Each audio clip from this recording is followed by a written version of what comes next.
Okay, we have our next in-studio guest, another one of what I call our repeat offenders. Mm-hmm. Okay, welcome Javier Correa Jr. from Sombrero Mexican Restaurant, or Mexican Food. Hey guys, thanks for having me. Great.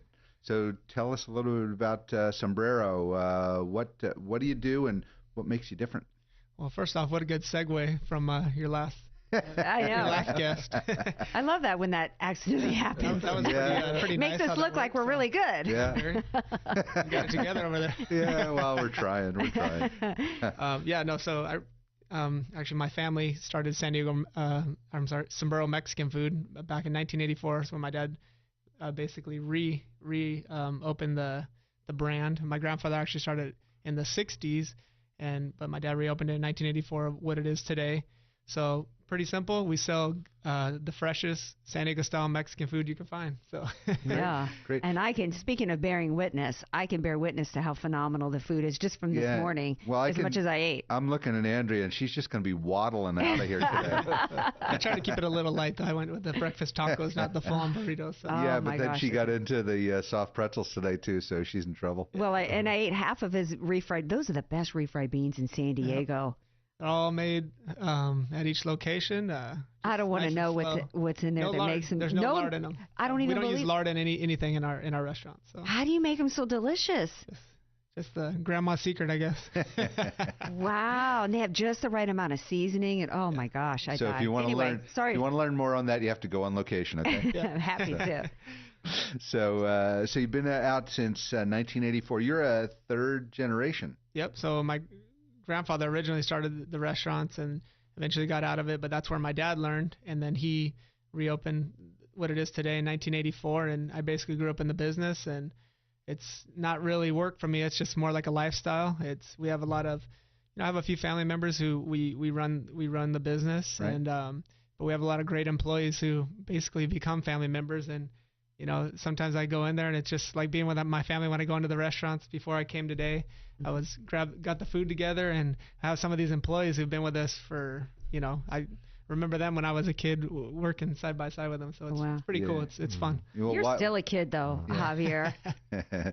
Watch behind you. Andrew's going to follow you out of here when we're done. Well, yeah, I got to have some more of the tacos. I'm going to let you have one of the final two remaining, Barry. I am so blessed. Yeah, okay. you are. So you're a family-run business. How many family members are involved, and how did you guys divide up who's going to be responsible for what?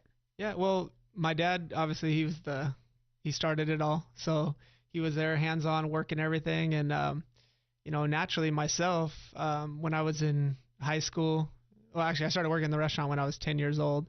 So always, over the summer I was with him every day. Hey, we're going to go to the restaurant. So it's just kind of a natural thing. And then at high school, towards the end of high school, I started doing more kind of transitioning to the next phase, which is instead of just being hands-on, kind of, okay, let's look at this as a bigger picture. Let's start implementing some systems and doing all that. And that really happened for me when I was graduating high school. So that was, 18 years old, I started really doing that management, overseeing the restaurant. So. Well, I know your story a little bit. I want to go back and talk a little bit about your dad. Since your dad took over from your grandparents, tell our listeners a little bit about your dad's story and how it came about. Well, he out of high school, he went to drafting school back when at Platt College. They had a drafting program. Yeah. So he went out, tried to get his first job. They said, yeah, that's great. You have the degree, but we need some experience. He had no experience. Uh-huh. So he opened up. At that time, my grandpa had the last Sombrero, but it had a Mexican bakery, a panaderia. Right. So my dad said, you know what?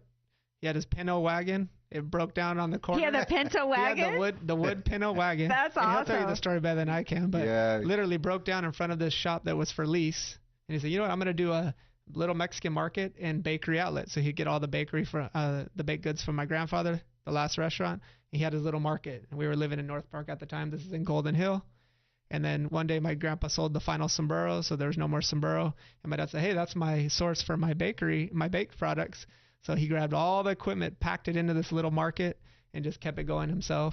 Wow. And we were living in North Park at the time, so he would drive up 30th every day. And then one day he saw this, it was an old barbecue place that shut down for lease. Right. And it was available, and he drove past it a couple of times, still available. And he said, he called on it, and it had some fixtures in it, and he went back to my grandpa and said, hey, I found this little site. I think it might be a good opportunity for Sombrero. It's on Fern and Ivy, and now they call it more the South Park area, right? Right. But my grandpa said, no, I'm done with the restaurant business. So my dad literally borrowed $2,000 from my great grandpa, $2,000 from his godfather, and that was his working capital. The landlord actually carried on the equipment, so my dad paid him for all the equipment and payments. And that was it. He just went in there and started build it all himself. And 19 locations later, right? What a story! Isn't that I know, awesome? but you know what? The point that I want to make is how many entrepreneurs out there today, even yesterday, when your dad was doing it, because as much as I hate to admit it, your dad's a younger man than I. So I mean. But in it's any the case, base, just hard work. Yeah. Well, it's so inspirational. But doing it without borrowing money, without borrowing, hundreds of thousands of dollars, and now you're sitting there with 19 restaurants open? Correct. Yeah. That's great. Yeah, and amidst a slew of restaurants, because if there's one thing San Diego has cuisine-wise, it's lots of Mexican food. Yeah. Right. So you guys, he not just grew a business, and now with you growing a business, but you've been able to do it amidst a lot of competition. Why do you think that is? You know what? We always just we're just consistent with everything we do. We never sacrifice on our quality. We always have basically we have fresh food, fresh, clean restaurants, and fresh customer service. Those are the main. We got to focus on that. And it's easy said, but not everybody does it. And you just got to be consistent with it. It takes a lot of work to be consistent with it. Mm-hmm. I remember when I was young. You go into these mom and pop restaurants, you would see, the kids running in the back. It's like, no, ours, we always treated it like a business. Mm-hmm. My parents always said from day one, this is good. This is our business, and that's how we're going to treat it. And you got to have, like I said, you got to have good employees. You got to have good systems, and that's what they did. And you got to stay to your core elements and stick to them. That's with any business. So yeah, that's true. You're listening to Close Up on San Diego Business here on KCBQ, streaming live at AM1170theanswer.com. Give us a tweet at CloseUpSD. Email me at barry@closeupsandiego.com. Or find our page on Facebook. We want to hear from you. I'm your host, Barry Waxler, here with my co-host, Andrea Kay, Urban Miaris, and our guest is Javier Correa Jr. from Sombrero Mexican Food. San Diego must be a capital of family-owned businesses. How many family-owned businesses do we all know in San Diego? Tons. It is. It's exciting. I know. It's heartwarming because it's truly the American dream. Well, what you think about the family-owned business here, and you think about all the different strife that goes on with family. Then you look over here at Sombrero and you see a third generation where Javier, I'll call you Javier Jr. Gets in at 10 years old, 12 years old, 18 years old, and sticks with it and helps grow this thing because. Truth be told, Sombrero would not be what it is today without our guest Javier. Because I've been out there, I've met his dad, and wonderful guy, great story. Overcame a lot of physical problems, which we won't go into, but just done an amazing job. And then you take Javier Jr., who comes in and just carries it forward. That's a great story. Yeah, it's fun. What a legacy. I know. What do you think is your greatest contribution? Is it by bringing new systems and to the organization, or is it quality control? What is it that you personally have brought to the game? So kind of going from generation to generation is me and my dad talk about this quite a bit. It's my grandfather started it. They moved here from Mexico. Their first generation. So they came over here as immigrants, and they just knew to work and just do the best you can. Then my dad came in and he did that same work ethic, a little smarter, but kind of see how can I separate myself from the competition? How can I do things a little better? But still hands-on, hard work, still somewhat of that mom and pop element, but just working hard, having good people, and kind of how just roll up your sleeves and work. But where I came in is just systems. We have all these things. Everything has to be the same. I remember when I was 18 years old, I remember that whole summer. I bought a laptop and I went around to all the restaurants and I wrote down every recipe. And I literally got our main cooks together and had to standardize our recipes. We had great people who knew how to make everything, but nothing was standard. Because there's a whole lot of different styles of food out there. Yeah. Mexican food. But even within our own company, people would kind of make things a little different. So I had to, first off, that's the base. You have to standardize your recipes because we're making everything scratch at each location. You make everything scratch. Oh yeah. So salsa's made from scratch. The meats are made from scratch. The beans, everything's made from scratch.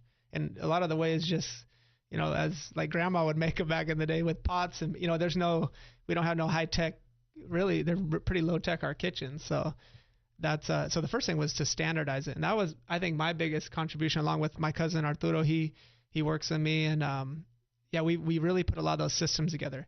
And then with that, once you standardize everything, now you can standardize your costs and really analyze things, what you need to do. Because before, food cost was a lot cheaper. Labor was less expensive. Mm-hmm. Just workers' comp, all these things that really cut into the bottom line. If you could get away, I don't want to say get away with it, but back before there wasn't so much competition. It wasn't as intense. So now you got all your costs. You really have to control those costs. And that's why implementing systems, and then we have just a number of things we do now from our food handling, because we cook everything from scratch, just how we cool and store and make sure there's no waste, and just a number of systems. But it's really digging into those is what I brought to the the interesting part is I know this is an overused phrase, but this is far more of a fast casual type restaurant. You can go in and get your food. It's not always the immaculate sit-down restaurant, but it's also far from the fast food restaurant where you can get good food at a good price. Yeah, exactly. So, but the quality of the food is like you would get at a full-service sit-down restaurant where a waiter's coming over to the table. In fact, it's far better than some of the places that I've been to where it's like $20 for for a burrito, and a side of rice and beans. Yep. No, it's like I said, we have drive-thrus, but we make everything from scratch. It's handcrafted, fresh to order. We're not going to be that drive-thru that as soon as you order it, the bag's already out the window. It's just not going to happen. And the tortillas like all dried around the edges and like frayed. First off, we have a huge menu, so we have a ton of offerings. But second, our guys, when you order it, it literally gets cooked and hand wrapped, and everything's made fresh to order. So. What's your favorite thing to eat? What's your favorite thing on the menu? Ooh, there's a lot of good things. Probably one of our best items is our special burrito jumbo deluxe. It's a big burrito, and the reason why I say that we have our enchilada sauce. That's my son's favorite. Yeah, the enchilada sauce on top. And our enchilada sauce, I almost hesitate to call it enchilada sauce because it's like a savory. It's almost like a Mexican gravy. It's the best way I can describe it. Yeah. Because it's not like most people get enchilada sauce, and it's kind of that get you in the back of the throat. Right. Ours is more like a savory, good enchilada sauce. So that's probably one of my favorites, or the chile verde, which is more like that's a real authentic item. You don't usually think about getting that at a quick serve, but ours is. I put it up against anyone. Well, it sounds really good to me. We are running out of time. Tell our listeners how they find out more about Sombrero Mexican Food. Yeah, just check us out at sombreromex.com, or see our Facebook page, or follow us on Instagram to see a bunch of cool pictures of that awesome San Diego style Mexican food. Great. Yeah. Great. Or just see any Sombrero Mexican Food on the street corner there. Oh, yeah. Just stop on in. Great. Yeah. Well, thanks for being with us. Yeah. Thanks for having me. I appreciate it. Great. This is Close Up on San Diego Business here on KCBQ, streaming live at AM 1170, theanswer.com. Send us a tweet at CloseUpSD, or just find us on Facebook. You can always email me at Barry@CloseUpSanDiego.com. Let me know what you think. I'm your host, Barry Waxler. We'll be right back after a word from our sponsor.